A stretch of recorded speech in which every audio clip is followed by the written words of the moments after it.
Hello, myself Bhaskar Sharma from Department of Electrical Engineering in Arya College of Engineering and IT, Kukas, Jaipur. I will give a video lecture on overcurrent protection. In this lecture, we discuss about some topics that is overcurrent and its causes, working principle of overcurrent relay, overcurrent protection, types of overcurrent relay, overcurrent protection scheme, application of current transformer, and the last one is the conclusion. Now in this slide we discuss about the overcurrent and its causes. In electrical power system, overcurrent or excess current is a situation when the value of current is larger than the specified value through the conductor. This leads to the excessive generation of heat and risk of fire or damage to the equipment. The possible causes of overcurrent include the short circuit, excessive load, incorrect design, or a ground fault. Now in this slide we discuss about the working principle of overcurrent relay. In an overcurrent relay, the main component is the current coil. When normal current flows through the coil, the magnetic effect generated by the coil is not sufficient to move the moving contact of the relay. So in this condition, the restraining force is greater than deflecting force and the moving contact does not move towards the fixed contact. In continuation, when the value of current through the coil is increased, the magnetic effect increases, and after a certain value of current, deflecting force generated by the magnetic effect of coil crosses the restraining force and the moving element moves toward the fixed point and relay gives the signal to the circuit breaker. Now in this slide we discuss about the overcurrent production. The overcurrent relay are fed from current transformers. Whenever the current through the relay exceeds the preset value, the relay operates and actuates the trip coil of the circuit breaker, isolating the faulty section of the electrical system.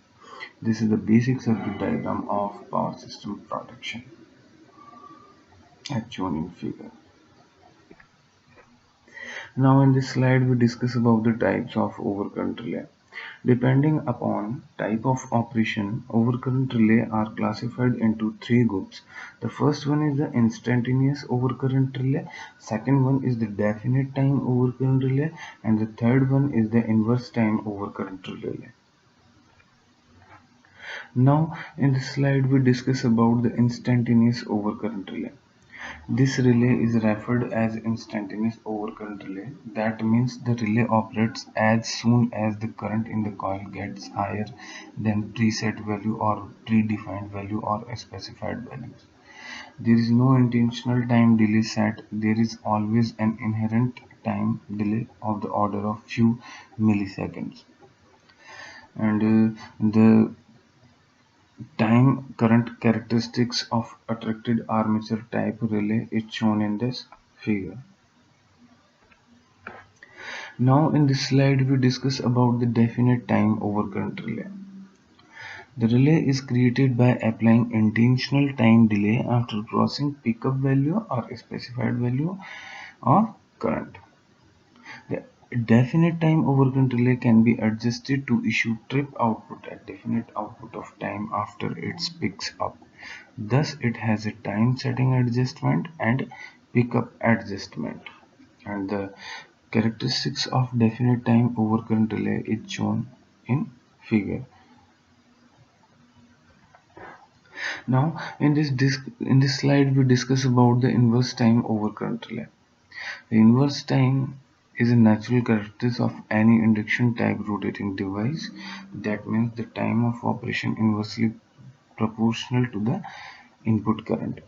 And the characteristics of electromechanical induction disk type relay is very suitable for the overcurrent protection. And in this relay, if fault is more severe, it would be clear more faster. The characteristics of inverse time overcurrent relay is shown in figure. Now, further, We can classify the inverse time over current relay. The inverse definite minimum time over current relay, that is identity, is again subdivided into three types, that is normal or standard inverse over time current relay. Second one is very inverse over current time relay. Third one is extremely inverse time over current relay. And the characteristics of various types of inverse time over current relay is shown in figure. Now we discuss about the overcurrent protection schemes. For phase-to-phase faults, the relay in the only affected phase is operated. For single line to ground faults, only the relay in fault phase gets the fault current and operates. Three number of overcurrent relays for current and earth fault protection. The basic circuit diagram of overcurrent protection scheme as shown in figure. The desired sensitivity with earth fault relays cannot be obtained in as much as the high current setting will have to be necessarily adopted for the overcurrent relay to avoid operation under maximum load condition. Now we discuss about the second scheme of overcurrent protection. Here three number of overcurrent relay is shown and one earth fault protection. For phase to phase fault, the relay in only the affected phases operate. The basic circuit diagram of overcurrent protection scheme is shown in figure. Under normal operating conditions and three-phase fault conditions, the current in the three phases are equal and symmetrically displaced by 120 degree. And the sum of three currents is zero. No current flows through the earth fault relay, and earth fault cause current to flow through E by L relay. Now we discuss about the applications of overcurrent relay. Overcurrent protection is used in almost all electrical equipment such as HT, that is high tension lines, transformers, generators, reactors, capacitor banks, motors, etc. Now in this slide we discuss about the conclusion. In this electrical power system, overcurrent and excess current is a situation where a larger than intended electric current exists through a conductor, leading to excessive generation to heat and the risk of fire or damage to equipment. Thank you.